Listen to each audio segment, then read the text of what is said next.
예. 먼저 이렇게 오늘 여호와께서 싸우시리라라고 하는 제목을 가지고요. 우리 출애굽기 14장에 있는 말씀을 같이 생각해 보려고 합니다.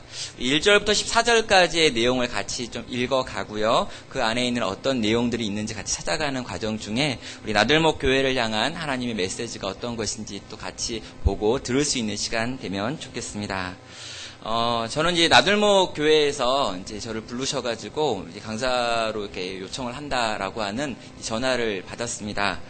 아주 오래전에 받은 게 아니라 아주 긴급하게 받아가지고 너 아니면 안 된다라고 아주 강하게 요구를 해가지고 제가 이제 막 일정이 이제 오늘 좀 많았었거든요. 주일날 일정도 있었는데 또 오후에 어디 갔다 올 것도 있어가지고 굉장히 피곤할 수 있다. 그래서 평소에 저의 아름다운 외모에 비해서 훨씬 검은 외모를 볼 것이며 청아한 목소리에 비해서 굉장히 좀 이렇게 딱딱해지고 마른 목소리를 들을 거다. 그래도 괜찮냐 그랬더니 괜찮다 그래가지고 제가 왔습니다.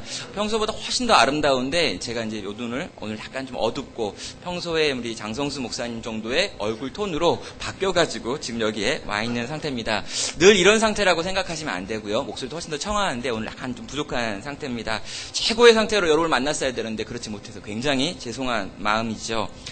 저는 이 나들목 교회 이야기를요, 우리 장성수 목사님과 너무 친하다 보니까 늘 자주 들어가지고 처음 왔는데 처음 오지 않은 듯한 이런 느낌입니다. 이 의자가 어떻게 생겼는지 처음에 막 이렇게 막 공사하고 있는 사진들, 또 옥상에 만들었다고 하면서 굉장히 막 자랑을 했습니다. 옥상에다가 내가 연못을 만들었는데 여기에 막 뭘 키우고 있다 이러면서 나중에 잡으러 오자 뭐 이렇게 해가지고 여러 가지로 이렇게 많은 이야기를 듣고요. 우리 성도님들 한 분 한 분들 또 이렇게 만들어가는 그 이야기들을 듣고 보면서 굉장히 친숙하게 또 이렇게 여러분 이렇게 봤습니다. 그리고 이번에 이게 중고등부 또 캠프로 왔었던 그 파워 캠프에서 또 제가 강사인데 이 친구들이 또 와가지고 제가 불러다가 아이스크림도 한번 사주면서 이때를 위해서 제가 또 마음을 또 준비를 했죠. 아무튼 이렇게 여러 가지 이야기를 들으면서 또 이제 이 교회에서 이제 부흥회 가운데 말씀을 요청받았을 때 떠오르는 여러 가지 이제 말씀 본문들이 있었는데요. 그 중에 가장 이 출애굽기 14장에 있는 이 말씀이 생각났습니다. 우리 하나님께서 우리를 위하여 싸우신다라고 하는 것, 그리고 우리의 구원이라고 하는 이 문제를 하나님께서 담당하시는 이 14장에 있는 이야기, 홍해가 갈라지는 이야기가 우리 교회 안에 그리고 우리 개인의 인생들 가운데 나타나기를 바라는 마음에 이 본문을 함께 준비를 했습니다. 말씀으로 들어가서요, 오늘날 이 기독교와 교회를 이렇게 바라보면은 굉장히 많은 비판의 시선들이 있습니다. 요즘 세상은 기독교에 대해서 별로 그렇게 긍정적이거나 우호적이지 않은 것 같습니다. 제가 어렸을 때까지만 해도요, 교회를 다닌다라고 하는 말과 착하다라고 하는 말이 약간 공통점이었고요, 또 성실하다라고 하는 말과 교회를 다닌다는 것을 연결해 주기도 했습니다. 저희 아버지는 목회를 하셨는데요. 제가 어렸을 때 기억에 저희 아버지랑 같이 가면요, 어디 가건 환영을 받았던 것 같아요. 전도사님, 뭐 이렇게 목사님이라고 부르면서 이렇게 약국에 가면은 바카스 같은 것도 하나 주고, 가게에 가면은 뭐라도 하나 더 주면서 교회 다니는 사람한테 잘해야 복을 받는다라고 하는 생각이 믿지 않는 사람들 가운데도 있었던 때가 있습니다. 그래서 이제 그 당시까지만 해도요, 이 목회자가 된다는 것, 교회를 다닌다는 것, 또 믿음을 갖는다라고 하는 것이 그렇게 큰 불편한 것은 아니었던 것 같아요. 그런데 시간이 많이 지나가지고 요즘 이 시대를 보면은요, 정말 신앙생활 한다라고 하는 것에 대해서 이렇게 이상하게 보는 사람들도 많고요. 점점 젊은 세대로 내려가면 내려갈수록 그 정도가 심합니다. 그래서 저는 이제 대학생들만 12년 동안 섬겼었는데요. 제가 최근에 이제 대학생들을 보면서 2015년도에 나왔던 통계를 보니까 이 교회를 다니는 대학생의 비율이 3.7%밖에 되지 않았습니다. 그러니까 100명 중에 4명 이하가 교회를 정직하게 성실하게 다닌다라고 하는 것이었죠. 예, 교회를 다니는 학생이 100명 중에 4명이다라고 할 때요, 이 청년이 대학을 다니면서 어떤 문화 속에서 어떤 어려움을 당할까라고 하는 게 눈에 빤히 보인다는 것이죠.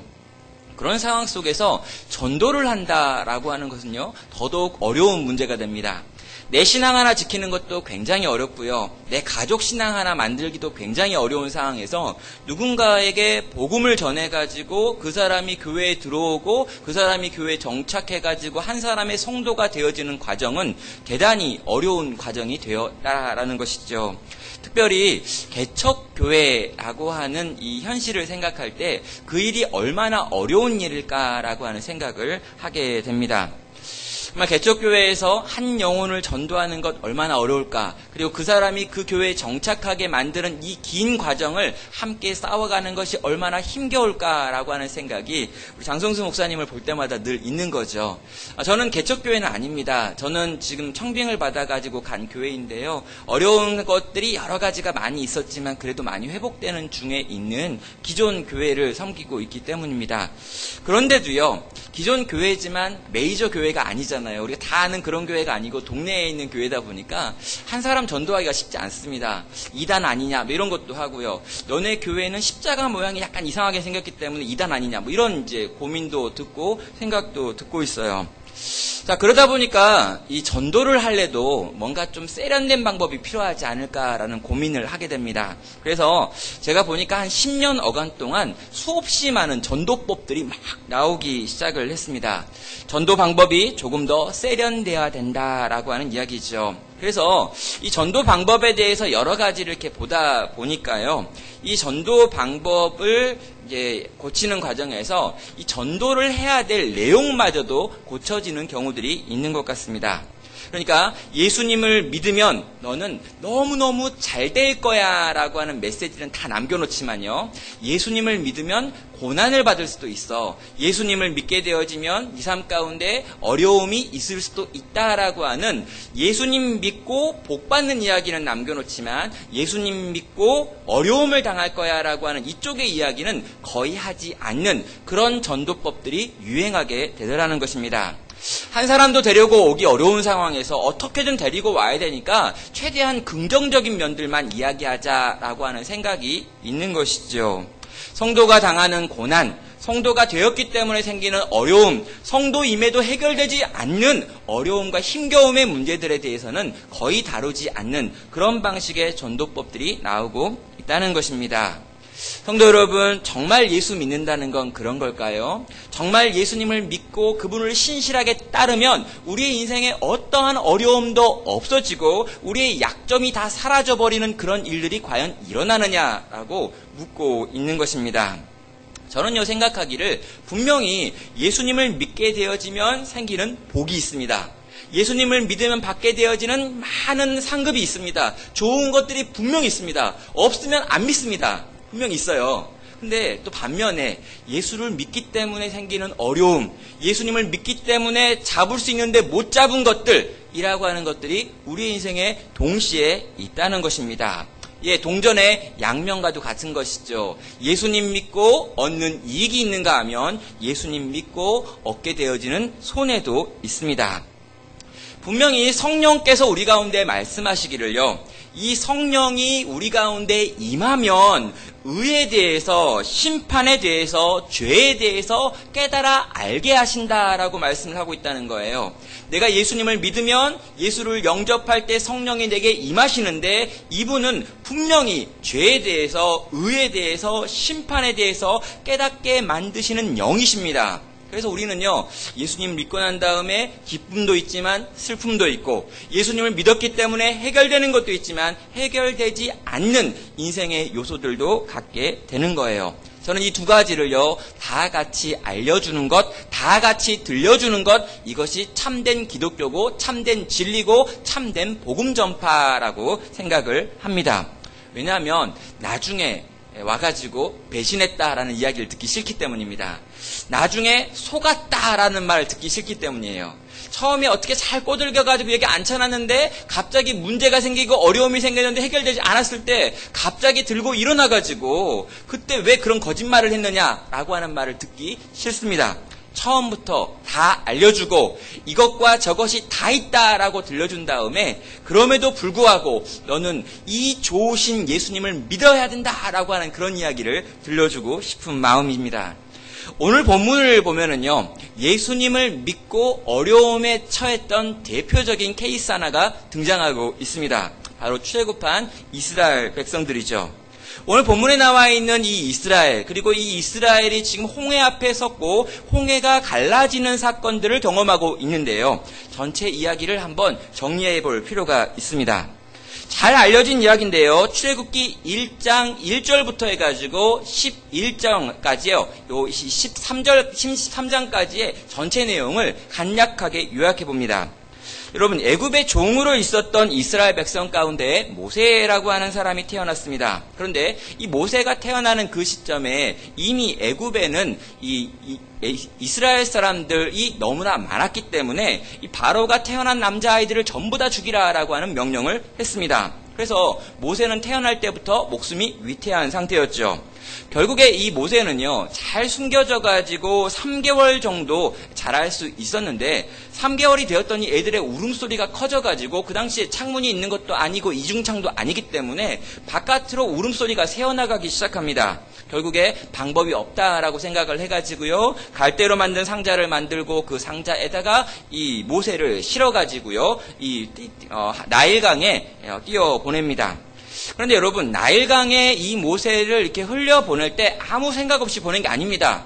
이 나일강에 여기쯤에 떠내려 보내면 여기 요렇게 가가지고 바로의 공주가 목욕하는 그 부분에 도착을 할 것이며 그쯤에 목욕을 하지 않을까라고 하는 여러 가지 복잡한 생각이 아마도 엄마 아빠의 마음 가운데 있었던 것 같아요. 그래가지고 이 갈대상자를 떠내려 보면서 그 언니 미리암을 따라 보내시죠.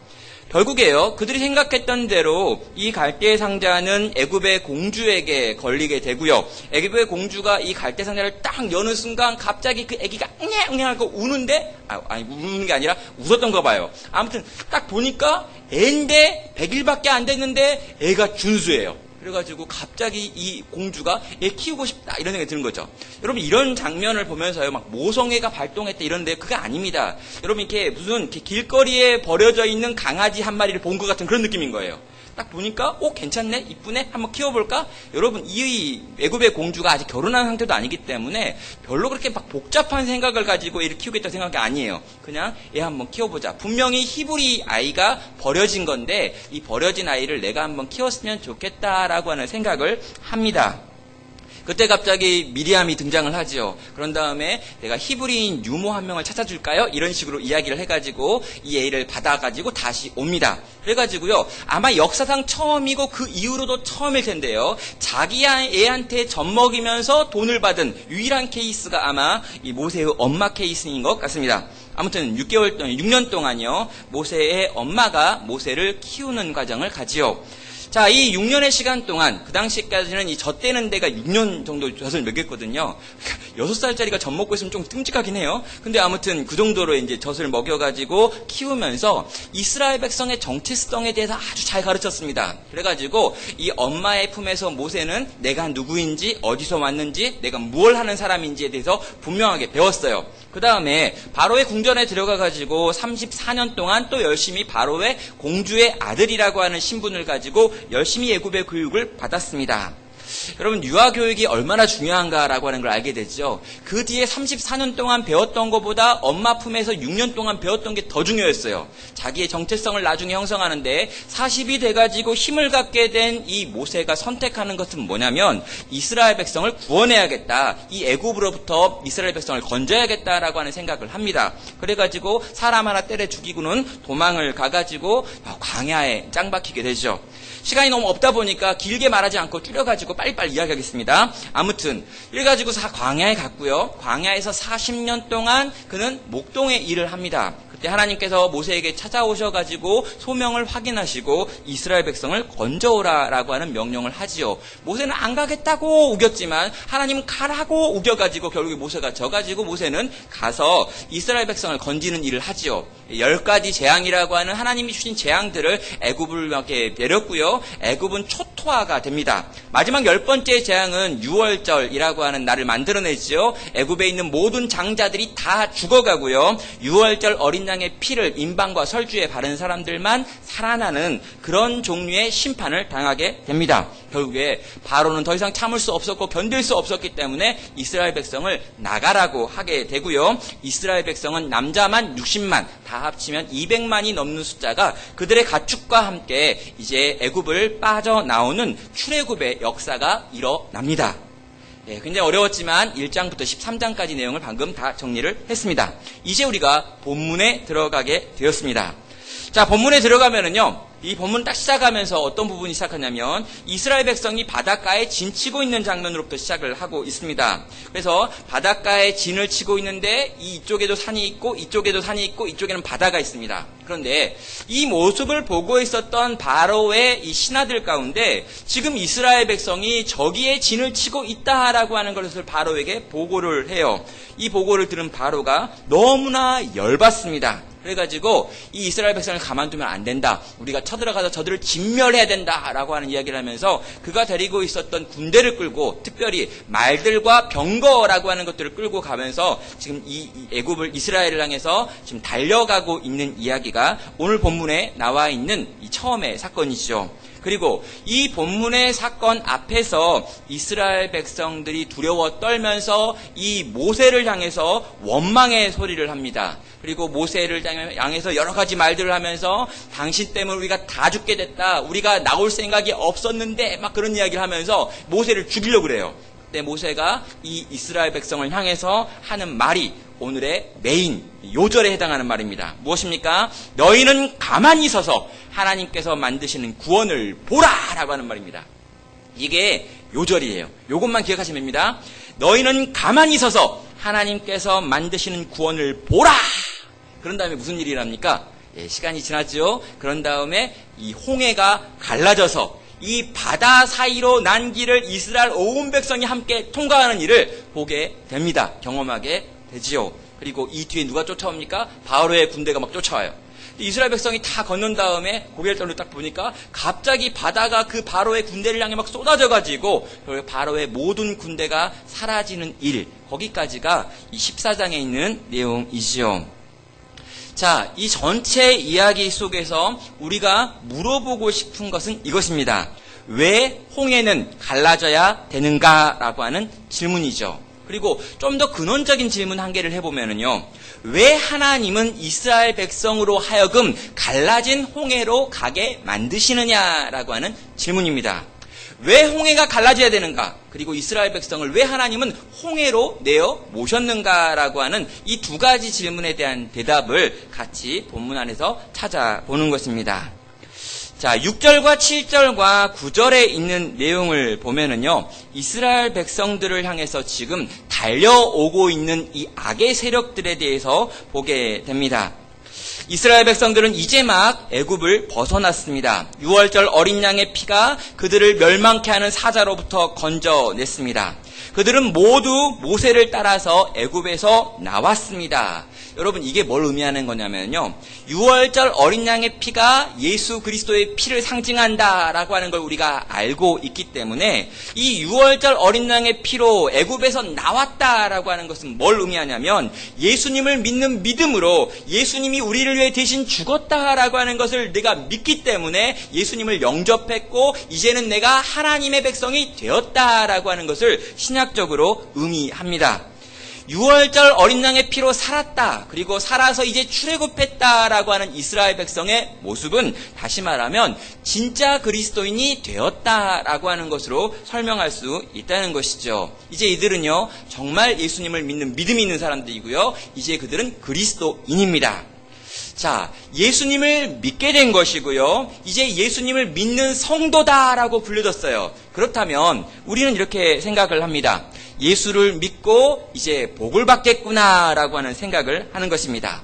고생 끝 행복 시작이라고 하는 생각을 하는 것이죠. 우리가 애굽을 떠났고 이제 우리의 인생은 완전히 자유해졌다라고 하는 생각을 하고 있습니다. 그런데 이렇게 출애굽한 지 5일밖에 되지 않았는데 그들은 절체절명의 위기 가운데 빠지게 된 것입니다. 바로의 특별한 병거 600대가 달려오고 있습니다. 모든 병거들이 달려오고 있습니다. 장관들이 다 모여가지고 살기 등등해가지고 이 이스라엘 백성이 쉬고 있는 이 바닷가를 향해서 돌격해 오는 장면을 보고 있는 것이지요. 분명히 예수 믿으면 복 받은 줄 알았는데, 내가 예수님의 말씀에 순종하여 움직이면 하나님은 내게 복을 주실 줄 알았는데, 막상 그들이 경험하고 있는 것은 거대한 위협이었고 두려움이었고 공포였다는 것입니다. 성도 여러분, 저는요, 이 세상을 살고 있는 성도들을 향해서 무시무시한 기세로 달려들고 있는 존재가 있다라고 하는 것을 우리가 기억해야 한다라고 생각합니다. 여러분, 우리가 예수님을 믿게 되면요, 그리고 예수님 안에서 무언가 신앙의 결단을 하면은요, 그리고 내가 예수님을 따라서 살아보겠습니다 라고 말하면서 무언가 대단한 결정을 해버리는 그 순간에, 여러분, 우리는요, 우리의 인생이 그 방향대로 잘 갈 거라는 생각을 해요. 그런데 결코 그렇지 않습니다. 왜냐하면은요, 우리의 이 신앙의 결단과 이 믿음의 선택에 관하여 결코 가만두지 않는 악의 세력이 있기 때문입니다. 전문적인 용어로요, 사탄이라고 부를 수 있지요. 여러분, 이 세상의 권세를 잡고 있는 마귀 사단이라고 하는 존재가 있는데, 이 사단이라고 하는 존재가요, 결코 하나님의 백성이 되어지는 것, 하나님의 백성답게 사는 것을 내버려 두지 않는다라는 거예요.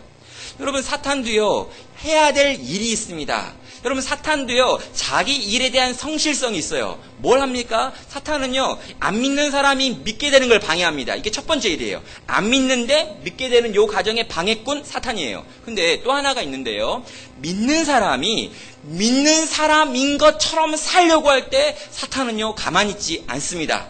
성도가 성도다운 삶을 결정할 때, 내가 말씀을 듣고 그 말씀에 순종하려고 할 때, 내가 믿음으로 내 인생의 중대한 결정을 하려고 하는 그 순간에 우리를 내버려 두지 않는다라는 거예요. 사탄은요, 그 일을 위해서 이 땅에 존재하며 그 일에 관하여서 굉장히 신실합니다.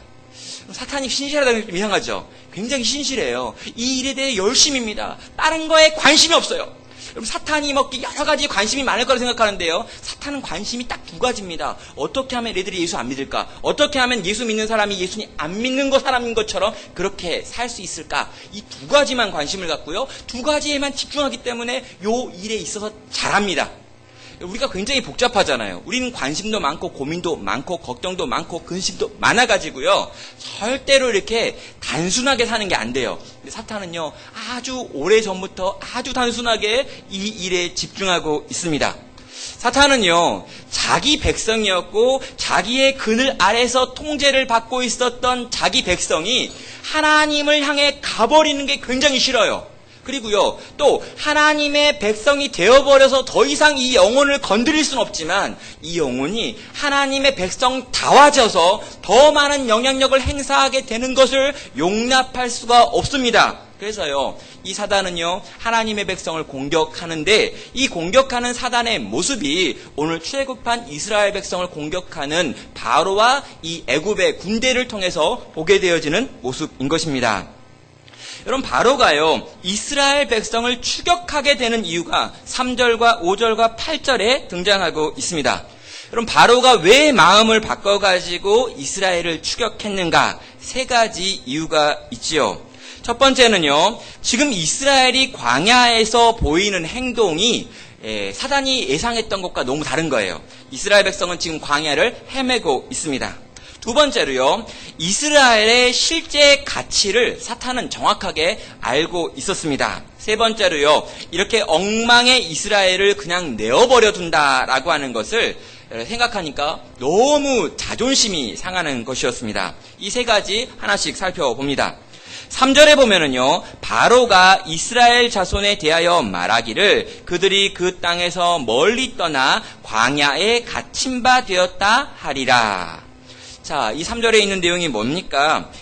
지금 이 이스라엘 백성이 광야에서 광야에 들어갔어요. 그런데 광야에 들어가가지고 그들이 일직선으로 가나안 땅을 향해 갈 줄 알았었는데, 그들이 멀리 떠났다라고 이야기하는데요, 이 멀리 떠났다라고 하는 표현의 원어는 헤매다라고 하는 뜻입니다. 그러니까 이스라엘 백성이 바로가 다스리고 있었던 애굽에서 나와가지고 아주 직선의 코스로 해가지고 가나안 땅으로 갈 줄 알았는데 그들이 광야에 들어가더니 헤매고 있더라는 거예요. 그래가지고 어디가 있습니까? 이쪽에 산이 있고 이쪽에 산이 있고 이쪽에 바다가 있는데 거기에 진을 치고 앉아있더라라고 하는 보고를 받은 것입니다.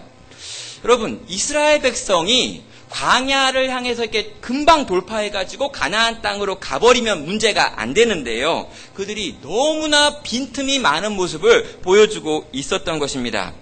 여러분, 이스라엘 사람들이요, 애굽을 나갈 때까지만 해도 그들은 굉장히 대단해 보였습니다. 200만의 숫자가 애굽 땅을 빠져나가는 모습은 엄청난 장관이었어요. 그런데 채 5일도 되지 않아가지고 이스라엘의 실체가 온전히 드러나고 있는 것입니다. 이스라엘은 전혀 앞으로 전진하지 못했습니다. 길을 잃어버린 것 같았습니다. 홍해와 부딪혀버렸고 홍해를 건널 수 없어가지고 그 홍해 앞에 진을 치고 있는 모습을 보여주는 거죠. 그럼 이 모습이요, 너무나 만만해 보이는 거예요. 도대체 이 사람들이 나갈 때는 뭔가 대단해 보였는데 5일 지나고 보니까 조금 더 앞으로 못 나가고 지금 저기 보니까 바닷가에 진치고 앉아가지고 어떻게 해야 될지 모르고 있는 상태구나라고 하는 것을 이 바로와 애굽의 군대가 본 것입니다. 그렇게 보니까요, 바로가 너무나 이들이 한심해 보이는 거죠. 이 백성이 너무나 한심한데 이 한심한 백성을 잃어버린 게 너무 열받는 거예요. 그래가지고 저들을 치자라고 하는 결정을 하지요. 그런데요, 이 일이요, 이 땅에 있는 많은 그리스도인들에게도 동일하게 잘 나타나고 있는 현상입니다. 여러분, 인생에서요, 특별한 어떤 체험을 할 때, 그리고 하나님의 말씀을 듣고 감동을 할 때, 그리고 인격적으로 내가 예수님을 만났다라고 느껴지는 어떤 신비한 체험을 할 때, 우리는 있잖아요, 모든 걸 다 이길 것 같은 모습으로 막 하나님을 위해 살겠다라고 하는 말을 합니다. 막 이제는 내가 주님을 위해서 살겠습니다. 주님이 내게 맡기신다면 그 어떤 일도 다 하겠습니다. 라고 하는 얘기를 하죠. 여러분, 그때요, 사탄도 깜짝 놀래요. 이때는 사탄도 못 건드립니다. 막 뜨거워서 자기 손 딜까봐. 여러분, 뜨거워서 막 불타고 있으니까 자기도 못 건들고 가는 걸 내버려 뒀어요. 근데 막상 가가지고 이 사람이 정말 그 고백대로, 그 다짐대로, 그 결단대로 살아가느냐라는 거예요. 안 살죠. 여러분, 다 경험하지 않았나요? 수련회나 부흥회 같은 거 하면서 뭔가 마음이 뜨거워져가지고 내 생명 주님께 드리리 하고 그 찬양이 끝나고 집에 가고 안 드리잖아요. 절대 주는 법이 없다는 거지요. 얼마나 빠릅니까? 이스라엘 백성은 5일 걸렸는데요, 우리는 며칠도 걸리지 않습니다. 그럼 제가 가르쳤던 이 청년들 중에요, 이 음란물 중독에 빠져 있었던 청년이 하나 있었습니다. 그런데 이 청년과 함께 수련회 가가지고요, 같이 말씀을 막 듣고 막 기도를 하는 중에 이 청년이 손을 번쩍 들어가지고요, 내가 음란물 중독에 빠져 있습니다. 250명 앞에서 고백을 했어요. 얼마나 놀라운 고백입니까? 그래가지고요, 우리는 막 생각을 했습니다. 자기가 음란물 중에 빠져있다는 이 부끄러운 고백을 250명 앞에서 그렇게 큰 소리를 하다니 창피한 줄 알아. 이렇게 하면서 이제 걔를 데리고 와가지고 그건 그렇게 공개적인 자리에서 하는 게 아니라 남자들 몇 명 모여있는 그런 자리에서 해야 돼. 그랬더니 아니라는 거예요. 하나님이 내 마음에 불을 주셔가지고 내가 이걸 고백하고 이 문제를 끊어버리기로 이 시간에 결단을 했다는 겁니다. 그래서 어떻게 끊을래? 그랬더니 노트북에 있는 그 전설을 가위로 잘라버리겠습니다. 이렇게 하는 거예요. 그래가지고 그러냐고 그랬어요. 그랬더니 그 다음날 그 친구 전화가 왔죠. 근데 뭐라고 왔습니까? 노트북에 있는 이 전원 케이블을 가위로 자른 사진을 찍어가지고 보낸 겁니다. 여러분, 찔러서 보냈어요. 정말. 야, 그래가지고 정말 각오가 대단하구나라고 하는 생각을 했습니다. 그래서 일주일 후에 주일날 이제 그 친구를 만났죠. 만나가지고 물어봤습니다. 그 음란물 중독 문제를 어떻게 해결했니? 그랬더니, 목사님, 정말 제가 참 부끄러운데요. 제가 절연 테이프를 가지고 그 케이블을 다시 연결해가지고 돌돌돌 말아가지고 다시 살린 다음에 음란물을 클릭하고 있는 그 모습을 제가 어제 또 발견했습니다. 그러는 거예요. 울면서. 여러분, 진짜 창피하고 쪽팔림에도 불구하고 실제로 그 친구는 자기에게 솔직하지요. 정말 우리가 그렇지 않습니까? 뭔가 대단한 결정을 합니다. 신앙 안에서 뭔가 대단한 결정을 할 때가 있어요. 근데 그 믿음이 과연 그렇게 오래 가느냐? 여러분, 그렇게 오래가지 않는 그 믿음, 그리고 금방 넘어져 쓰러져 있는 우리의 모습을 보면서 여러분, 사탄은 우리에게 어떤 표정을 짓는 걸까요? 약속의 땅을 향해 막 달려갈 줄 알았었는데 달려가지 않고 얼마 가지도 못해가지고 바닷가에서 개잡고 있는 이 이스라엘 백성을 보고 있는 사탄의 마음 가운데 저들을 그냥 보내면 안 되겠다라고 하는 생각이 드는 것이죠. 두 번째 이유는요, 우리가 어찌 이같이 하여 이스라엘을 우리를 섬김에서 놓아 보내었는가라고 하는 5절에 있는 탄식입니다. 여러분, 이스라엘 백성을 생각해 보니까 저들이 얼마나 큰 노동력이었는데 저들이 다 빠져나간 다음에 애굽이 어떻게 유지가 되겠느냐라고 하는 말을 하면서 바로가 군대를 끌고 와가지고 저들을 다시 잡아들이겠다라고 하는 생각을 하지요. 장정만 60만이고 부녀를 합치면 200만이 넘는 이 노예들을 잃어버리면 우리가 망하겠다라고 하는 생각을 하고 실제적으로 계산을 한 다음에 이스라엘 백성을 다시 찾아와야겠다라고 하는 결정을 하고 있는 것입니다. 여러분, 이 장면이 뭘 보여줍니까? 여러분, 우리를 바라보고 있는 사탄이요, 실제로 우리가 얼마나 가치 있는 존재인지를 너무나 잘 알고 있다는 거예요. 우리는 이런 생각 안 하잖아요. 우리가 그렇게 대단한 사람이냐? 아니다. 우리가 뭐가 있는데 돈이 많냐, 힘이 많냐, 능력이 많냐? 별로 없다. 우리 같은 거 하나 잃어버려도 아무런 소용도 없고 누구도 기억하지 않을 거야 라는 생각을 우리는 너무나 잘 합니다. 또 우리 교회를 생각할 때도 마찬가지죠. 여기에 있는 이 나들목 교회가 있는데 이 나들목 교회가 마치 무슨 힘이 있느냐라는 생각을 합니다.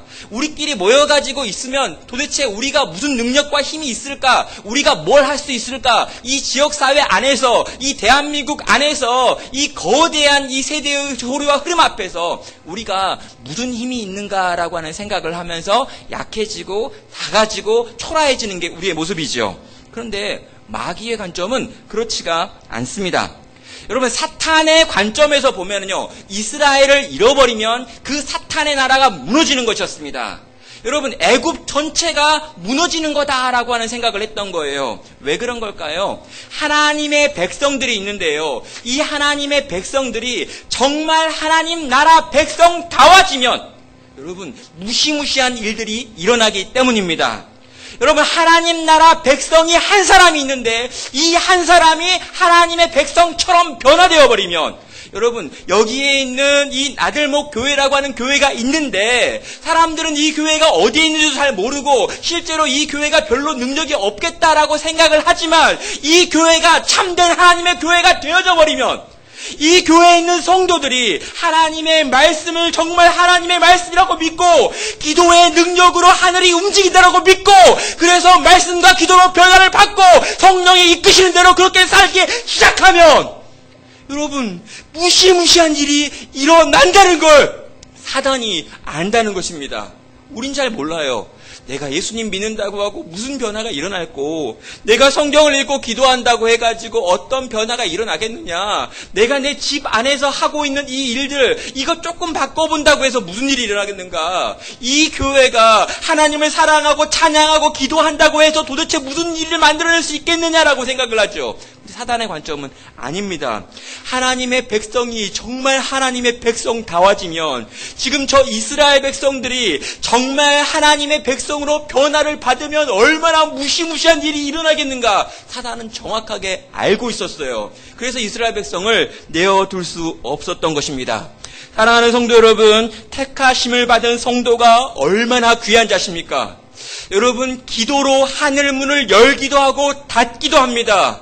하나님께서는요, 예수 그리스도를 믿는 신앙의 고백 위에 세워져 있는 이 땅에 있는 교회에게 천국의 열쇠를 주셔가지고 여기서 잠그면 하늘에서 잠기고 여기서 열면 하늘에서 열린다고 말했습니다. 여러분, 이 땅에 있는 교회는 결코 작지 않습니다. 여러분, 교회가요, 겉으로 보여있는 몇 가지 기준들을 가지고 교회의 힘의 정도를 판단할 수 없습니다. 여러분, 우리에게는요, 하나님이 계시고요, 우리에게는 성령님이 계시기 때문에 이 성령 하나님이 우리 안에 계신 줄 아는다면요, 우리가 얼마나 존귀한지, 얼마나 위대한지, 얼마나 중요한 존재인지를 기억해야 될 필요가 있다는 것입니다. 마지막 세 번째는요, 8절에 나와 있는 내용인데요. 그가 이스라엘 자손의 뒤를 따르니 이는 이스라엘 자손이 그때 담대히 나갔음이러라 라고 말하고 있습니다. 바라고 생각해 보니까 너무 자존심이 상하는 거예요. 이스라엘 백성이 딱 나갈 때 이 나가는 이스라엘 백성의 뒷모습이 너무 멋있었는데 그때를 생각하니까 잠이 안 오는 거예요. 아니, 도대체 걔들이 뭘 갖고 있는데, 도대체 걔들이 뭔데 나한테 이렇게 큰 수치를 줄 수 있느냐라는 생각이 드는 것이었습니다. 사탄이 열받은 게 바로 그거예요. 여러분, 우리가 있잖아요. 다 한때 사탄의 이 권세와 이 사탄의 그늘 아래 있었던 사람들입니다. 그런데요, 사탄이 잠깐 한눈 파는 사이에 주님을 만나버린 거예요. 이 사탄의 권세와 사탄의 나라에서 잘 사탄과 이렇게 살고 있었는데, 사탄이 아니라 사탄입니다. 근데 이 사탄과 즐거운 시간을 막 보내면서 사탄이 주는 죄의 달콤함을 막 먹고 있었는데, 근데 어느 날 어느 순간 갑자기 택하신 백성에게 찾아오시는 하나님의 은혜가 임해버린 거죠. 그리고요, 이 예수님의 크신 은혜가 그 사탄의 그 어두움의 나라에서 빛의 나라로 우리를 옮겨버리셨습니다. 여러분, 이 옮겨지는 상황을요, 사탄이 눈으로 본 거죠.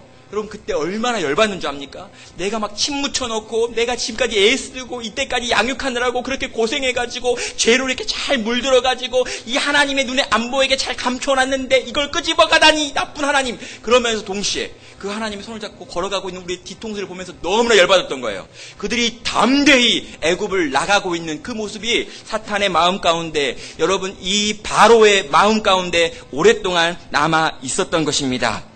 여러분, 그래서요, 이 땅에서 하나님의 백성으로 전향한 사람들, 이 사단의 나라에서 이 빛의 나라로 옮겨진 하나님의 백성을 향해서 사탄은 가만히 둘 수가 없는 것입니다.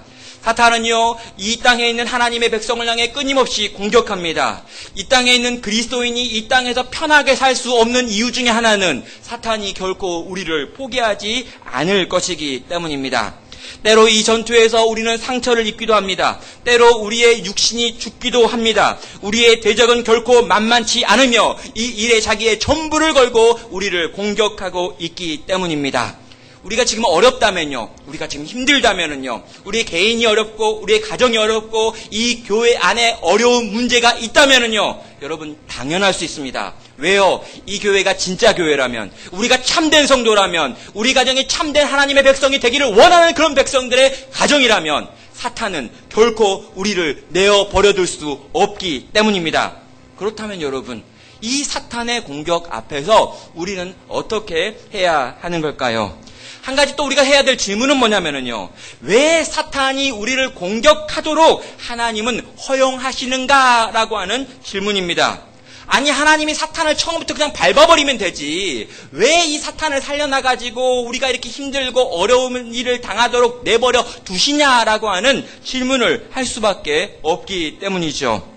그런데요, 우리가 이 본문을 보다 보면은요, 이 바로가 이스라엘 향해 쳐들어오게 되어지는 사건의 발단을 마치 하나님이 만들고 계시는 것 같다라고 하는 부분을 보게 됩니다.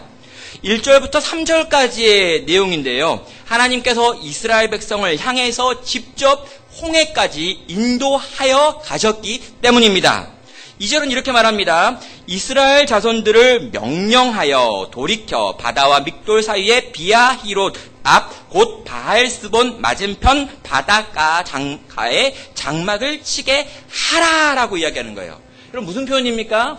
하나님이 명령했다는 것입니다. 하나님이 이스라엘 백성을 여기까지 인도하셨다는 거예요. 하나님이 그렇게 인도하셨고 구름 기둥이 그 앞에서 이끌어 주었기 때문에 이스라엘 백성은 여기에 와서 여기서 진을 치고 있는 겁니다.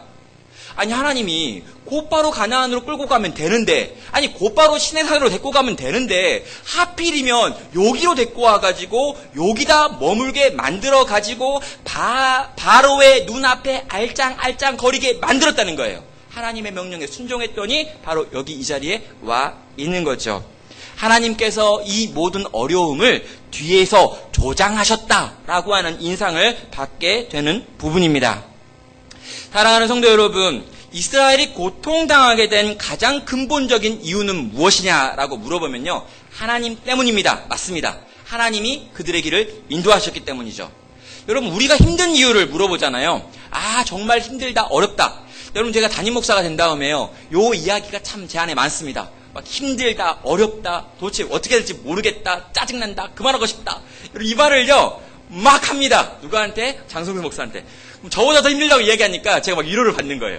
네가 힘드냐? 난 더 힘들다. 막 이러면서 더 힘든 얘기를 막 하는 거죠. 근데 여러분, 막 그러면서 위로를 받고 그래도 하자 뭐 이렇게 하면 또 결론을 내고 막 합니다. 근데 여러분, 제가 이렇게 힘들고 어렵다. 저는 이렇게 부목사로 있었을 때 담임 목사가 되면 더 편해질 줄 알았는데 담임 목사가 된 생각이 너무 많은 거예요. 막 고민도 너무 많습니다.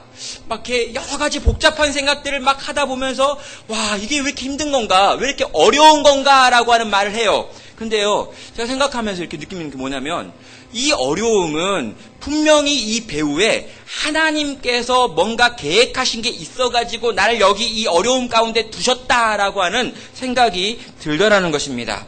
하나님이 도대체 이 일을 왜 이렇게 해놨는가? 왜 하나님이 사탄을 살려두셨고 이 마귀의 세력이 우리를 공격하는 것을 허용하고 계시는가라고 하는 질문을 하게 되더라는 것입니다. 여러분, 하나님께서요, 이 마귀와 사단, 이 바로의 군대가 쳐들어오는 것을 내버려 두시는 이유가 있습니다. 무엇일까요? 두 가지가 있는데요. 하나는 그들의 실체를 폭로하게 하기 위한 것이었습니다.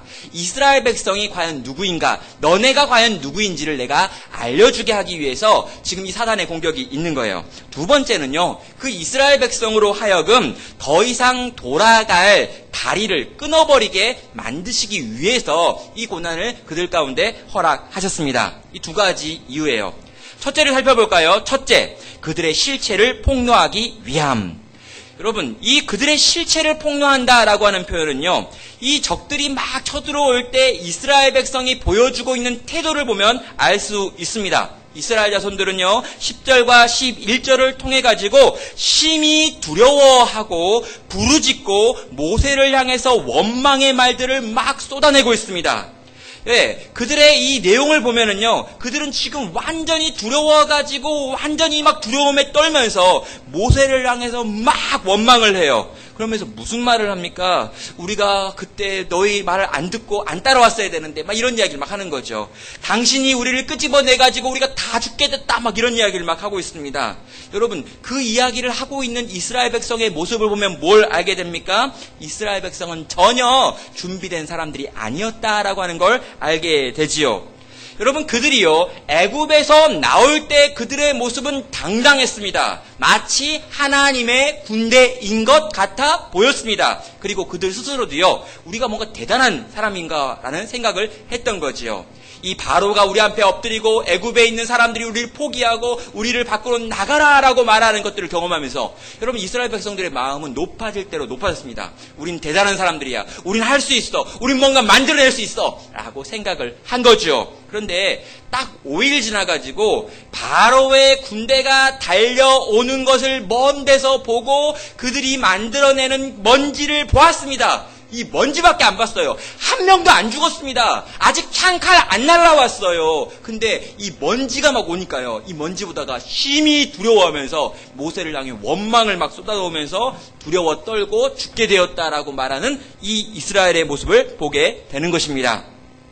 이게 뭘 보여줍니까? 하나님께서요, 이스라엘을 향해서 너네가 가지고 있는 착각을 벗어나게 하기 위해서 지금 이 바로의 군대를 사용하고 있는 것입니다. 여러분, 하나님이 이기신 전쟁이었습니다. 이 10가지 재앙으로 애굽을 쳐가지고 출애굽 시키신 분은 하나님이었지 너네가 잘나서 한 게 하나도 없었습니다.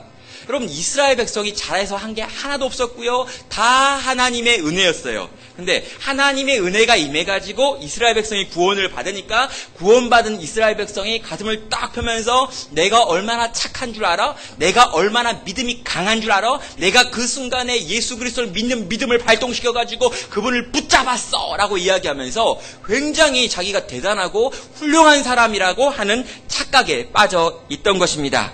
그런데 여러분, 그들은 하나님의 군대가 아직은 아닙니다.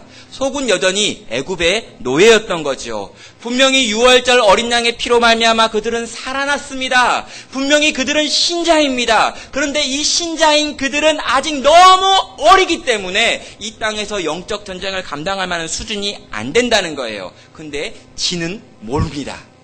자기들은 수준이 안 되는데 자기는 수준이 되는 거라고 착각하고 있는 거지요. 여러분, 정말 이렇게 생각을 해보면 이 이야기는요, 우리도 동일하게 가지고 있는 이야기들입니다.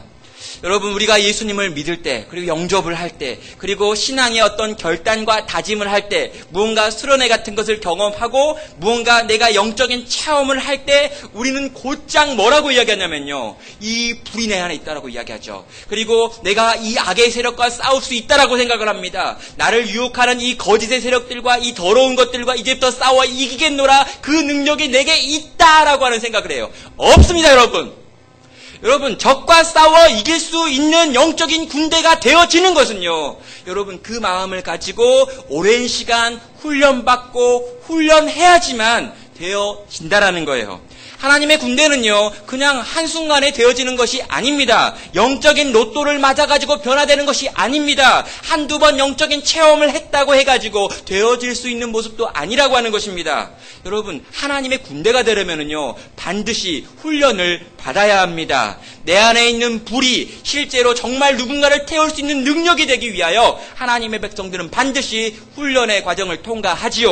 여러분, 이스라엘 백성은요, 그래서 40년 동안 광야에서 하나님의 말씀에 순종하는 방법에 관하여 훈련을 받게 되어지고요, 40년이 지난 다음에 그들이 가나안 땅에 들어갈 때는 하나님의 군대가 되어 들어갈 수 있었던 것입니다. 사랑하는 성도 여러분, 훈련받지 않은 영성은요, 결코 이 땅에서 있는 이 사단의 세력과 싸워 이길 수 있는 영성이 아닙니다. 잠깐 고난이 다가오면, 잠깐 어려움이 다가오면, 잠깐 힘겨움이 다가오면요, 그 앞에서 견뎌내지 못하고 쓰러져 버리는 내 모습을 보게 되는 것이지요. 성도 여러분, 하나님은요, 지금 노골적으로 우리에게 묻고 계시는 것입니다. 우리에게 찾아오는 고난 앞에서 너는 어떤 태도를 보이느냐라고 묻고 계시는 거지요. 고난이 여러분에게 다가왔을 때, 이 교회를 향해 어떠한 고난의 문제가 지금 다가오고 있을 때, 내 가정에 찾아오고 있는 이 고난의 문제 앞에서 여러분은 어떻게 반응하고 계십니까? 두려워 떨고 계십니까? 심히 두려워 떨고 계십니까? 하나님을 원망하는 것을 당신의 입에 올려놓고 그렇게 말하고 있습니까? 투정 부리고 계시지는 않습니까? 여러분을 여기 끌고 온 영적인 지도자를 향해서 분노하고 화내며 당신만 아니었더라면 내가 이런 인생 안 될 텐데 라고 하는 말을 하고 있지는 않으십니까? 우리 대부분이 그렇게 하고 있을 수 있습니다. 이유가 무엇입니까? 아직 훈련받지 않았다는 것이죠. 여러분, 이 모든 상황 속에서 우리는 알게 되는 것입니다. 내가 아직 아니군요. 내가 아직 어리군요. 내가 지금 배워야 될 때군요. 지금은 훈련받아야 될 때군요. 지금 내가 싸울 수 있는 그런 종류의 상태가 아니군요. 나는 약하군요. 라고 하는 걸 하나님이 이스라엘 백성을 향해서 깨닫게 하시기 위하여 바로의 군대를 이렇게 만나게 하고 계신 것입니다. 사랑하는 성도 여러분, 정신을 차리셔야 합니다. 우리의 신앙이 괜찮을 거다라고 생각하면 안 됩니다. 말로는 누구나 다 잘할 수 있습니다. 그러나 막상 우리 앞에 찾아오는 거대한 고난의 문제 앞에서 성도는 내가 누구인지를 스스로 증명하게 되어 있습니다. 사랑하는 여러분, 교회에서 하는 훈련이나 교회에서 하는 어떤 배움의 자리에 열심을 내시기 바랍니다. 뭔가 하자고 했다면 이유가 있을 거라고 생각하면서 함께 같이 씨름하며 배워서 준비되어져 하나님의 군대가 되시는 우리 모든 이 나눌복교회 성도들 되시기를 주의 이름으로 축원합니다.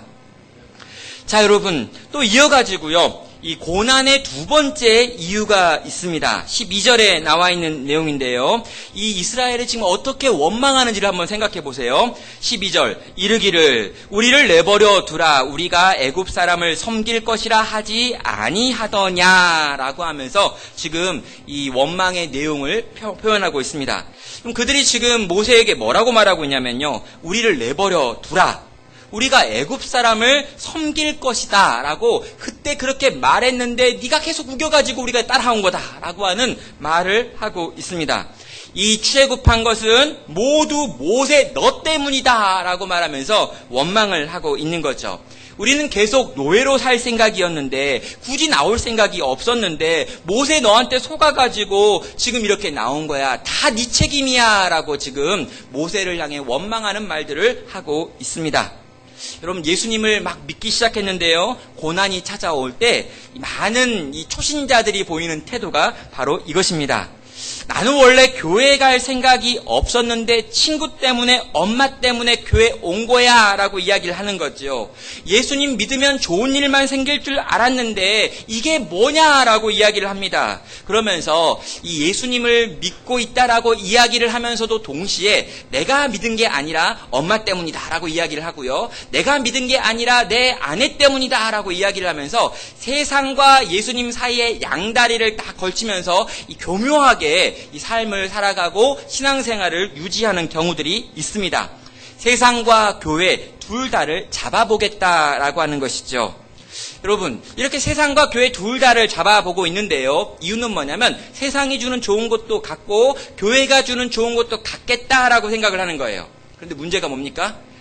이렇게 양다리를 거치고 있으면 반드시 고난이 임합니다. 여러분, 고난이 딱 임하면은요, 그 고난 앞에서 성도는 둘 중에 하나를 선택하게 되지요. 여러분, 이 성도가 이 둘 중에 하나를 선택하게 되어지는 요 과정이 바로 고난이 우리 가운데 주는 열매이기도 하는 것입니다. 자, 어떤 일이 벌어집니까?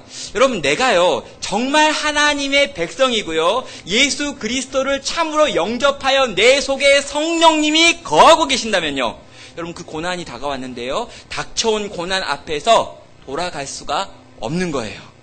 마음으로는, 생각으로는 내가 세상으로 돌아가면 어렵지 않을 텐데라고 하는 생각이 듭니다. 그런데 왜인지 모르지만 갈 수가 없는 거예요.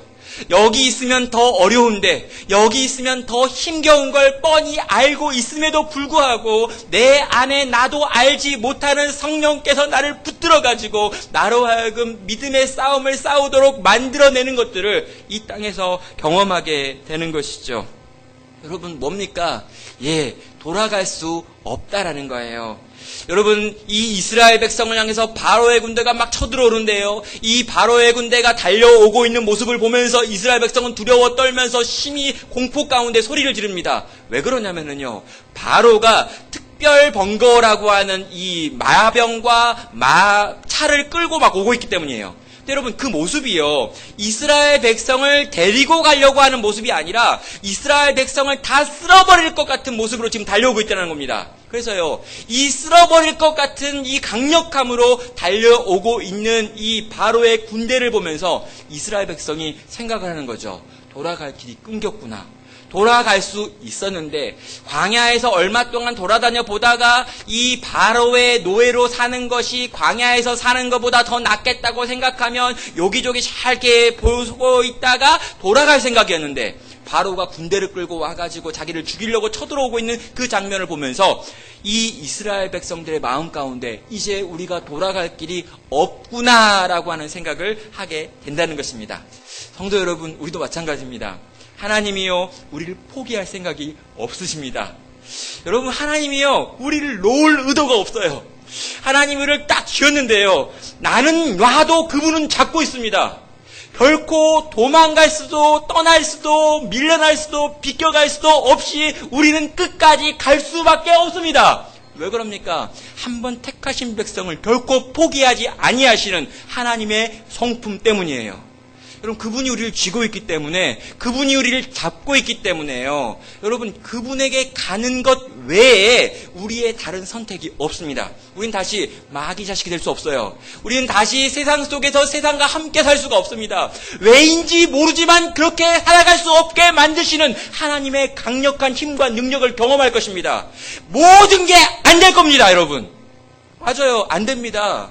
하나님께 가는 것 외에 다른 그 모든 선택은 전부 다 성령의 방해를 받을 것입니다. 성령이 우리 속에서요, 우리와 하여금 그 어떤 일도 되지 않도록 방해하시는 일들을 적극적으로 행하실 거기 때문이에요. 여러분, 그게 우리의 변화의 모습입니다. 결코 돌아갈 수 없습니다. 사단과 우리는 이미 원수가 되었습니다. 이 원수는 우리를 죽이는 자지 결코 우리를 살려두지 않을 것입니다. 이스라엘 백성은 이 바로의 모습에서 이것을 보았고 이제 돌아갈 수 있는 것이 끊어졌다라고 하는 것을 확인하면서 이제 더 이상 돌아가지 못하겠다라고 하는 것을 확인하게 되는 것이죠. 성도 여러분, 우리도 마찬가지입니다. 돌아갈 데가 없어요. 여러분 이미 짐 싸가지고 나오셨습니다. 6월절 어린 양의 피로 담을 뛰어넘어가지고 우리는 이 애굽에서 나와서 이제 가나안으로 들어가야 되는 이 광야의 시기 가운데 놓여 있습니다. 애굽으로 다시 못 가요. 홍해가 열렸습니다. 그리고 이 홍해를 통과해버리죠. 다시 홍해는 열리지 않습니다. 돌아갈 길은 막혔고 끊어졌고 돌아가면 죽습니다. 사랑하는 성도 여러분, 이미 얻은 생명과 이 생명의 길 위에 가시는 우리 성도들 되시기를 주의 이름으로 축원합니다. 주께서 우리의 생을요 더 놀랍고 더 위대하고 더 아름답게 빚어놓으실 텐데 여러분 그렇기 위해서 적극적으로 그분의 손을 붙들고 그분이 원하시는 길을 향해 걸어가시는 우리 성도 되시기를 바랍니다. 자, 이제 거의 마지막까지 왔습니다. 하나님의 사람 모세가 이 모든 상황 가운데 하고 있는 고백과 말을 마지막으로 살펴봐야죠. 13절과 14절에 있는 내용입니다. 13절 14절은 이렇게 말합니다. 너희는 두려워 말고 가만히 서서 여호와께서 오늘 너희를 위하여 행하시는 구원을 보라. 너희가 오늘 본 애굽 사람을 영원히 다시 보지 못하리라. 여호와께서 너희를 위하여 싸우시리니 너희는 가만히 있을지어다. 자, 모세가요 하나님 앞에 엎드려 있다가 이제 이스라엘 백성을 향해서 입을 열어서 이렇게 말합니다. 너희는 두려워하지 말아라. 이거 충분히 할 수 있는 말이죠. 근데요, 그 뒤에 나오는 말이 이상합니다. 가만히 서서라고 이야기해요. 그럼 가만히 서 있으면 됩니까? 적들이 오고 있는데.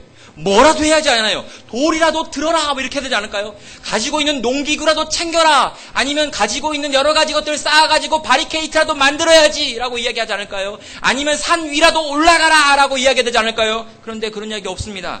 두려워하지 말고 가만히 서서라고 이야기해요.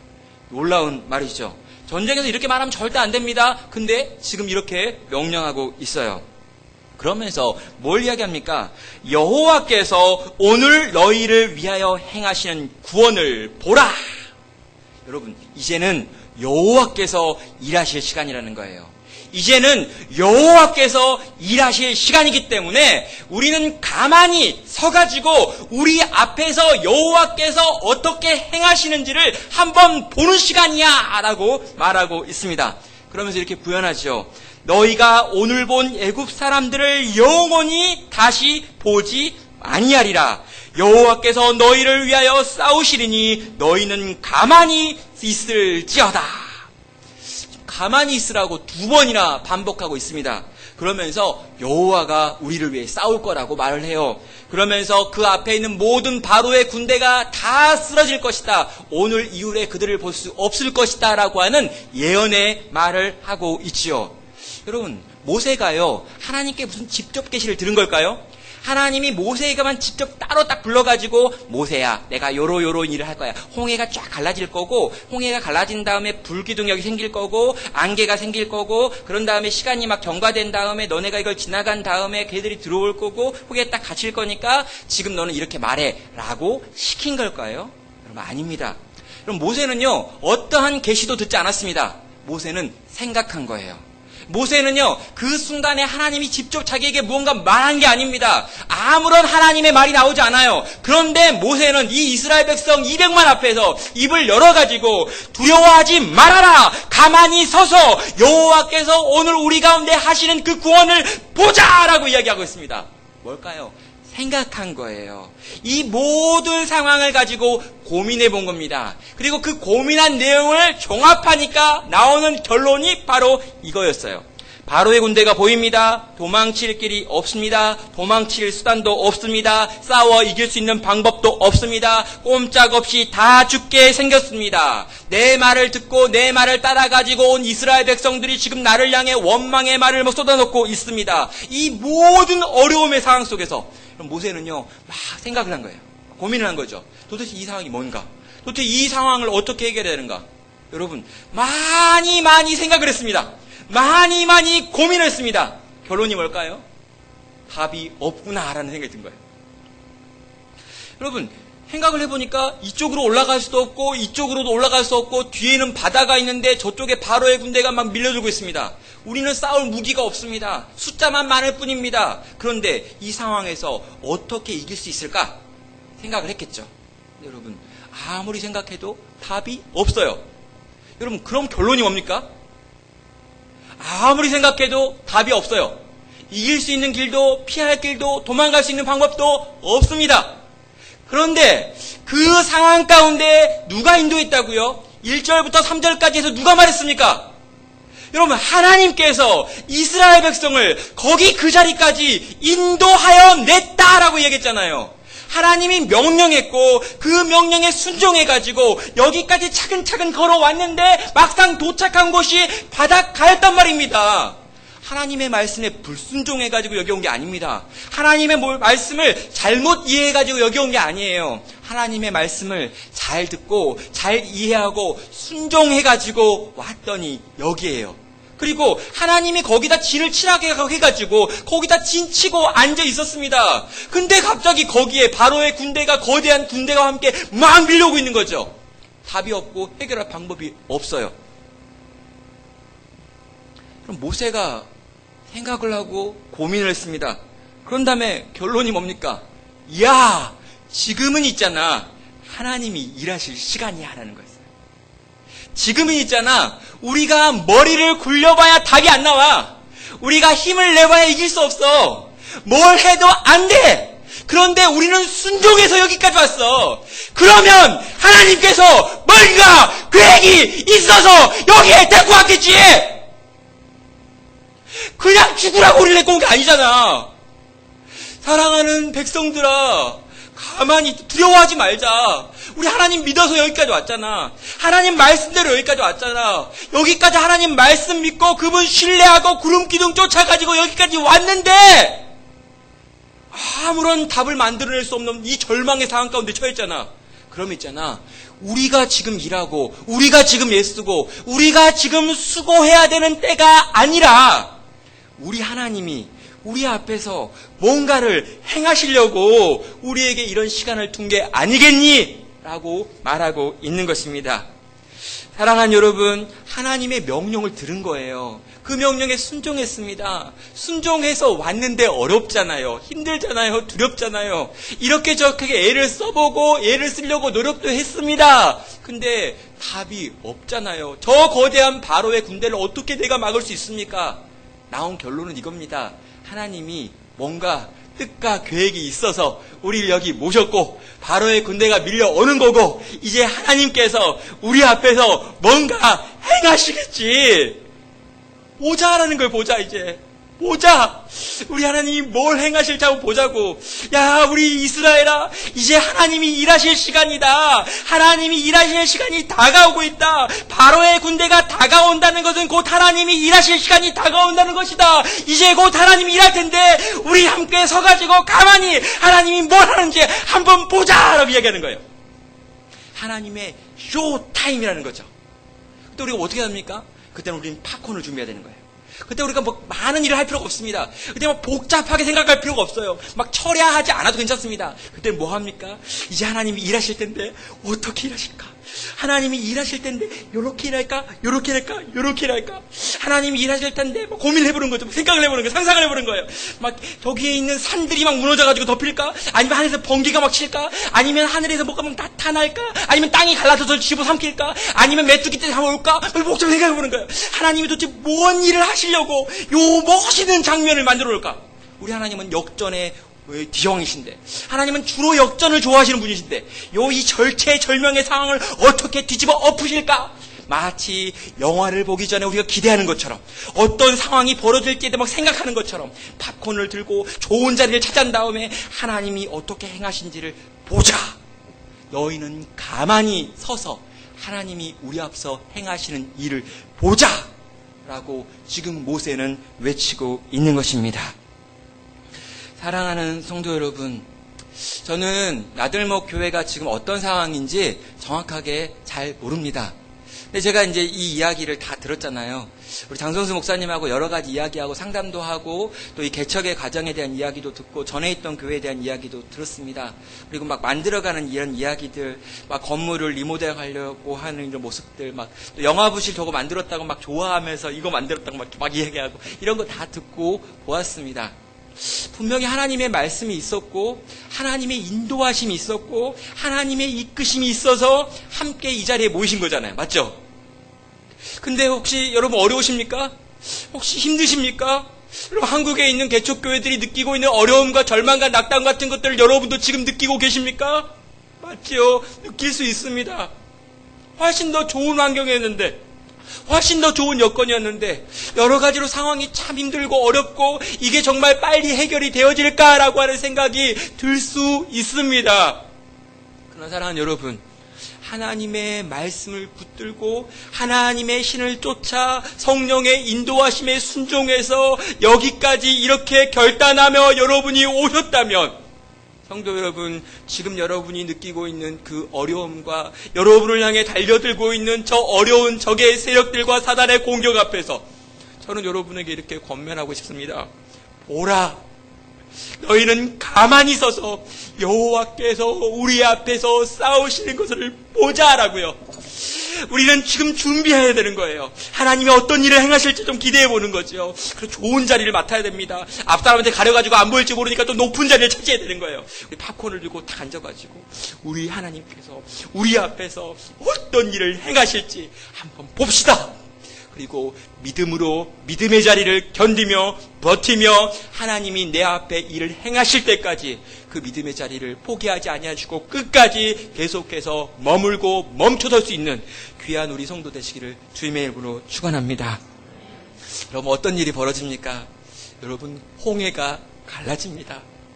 여러분 홍해가 갈라질 줄 알았던 사람 있을까요? 없습니다. 여러분 어디에도 그런 사건이 없었기 때문에 이스라엘 백성은요 자기 앞에 있는 저 적들을 공격하실 하나님에 대한 생각은 있었지만 그 뒤에 있는 홍해가 갈라질 거라는 생각 못했어요. 근데 여러분 그날 밤에 안개가 덮이고 다 모든 것이 가려졌습니다. 근데요 동풍이 불어가지고요 바다를 하나님이 말려버렸습니다. 여러분 안개가 걷히고 구름이 사라진 다음에 그들의 눈앞에 펼쳐져 있는 것이 무엇입니까? 여러분 거대한 바다가 흔적조차 보이지 않게 사라져버린 것입니다. 여러분 뜨거운 바람이 불어가지고 바다를 양쪽으로 밀어가지고 양쪽 끝과 양쪽 끝에 첩첩이 쌓이게 만들었습니다. 근데 여러분 이게 얼마나 넘냐고요? 여러분 10km가 넘어요.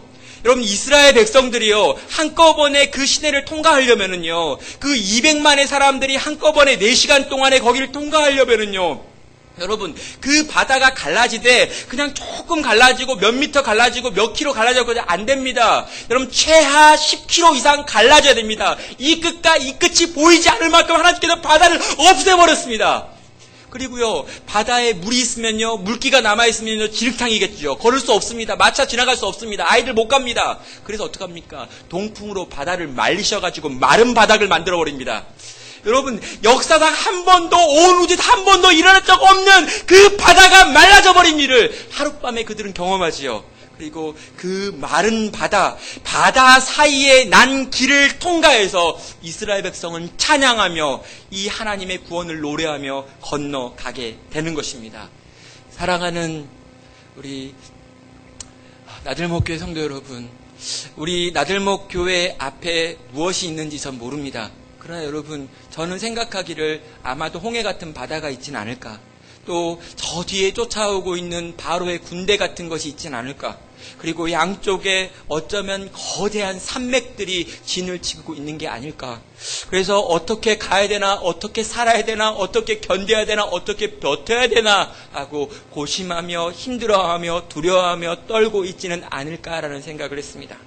사랑하는 성도 여러분, 하나님의 말씀을 쫓아 순종하여 여기까지 왔다면 우리 하나님을 기대하십시오.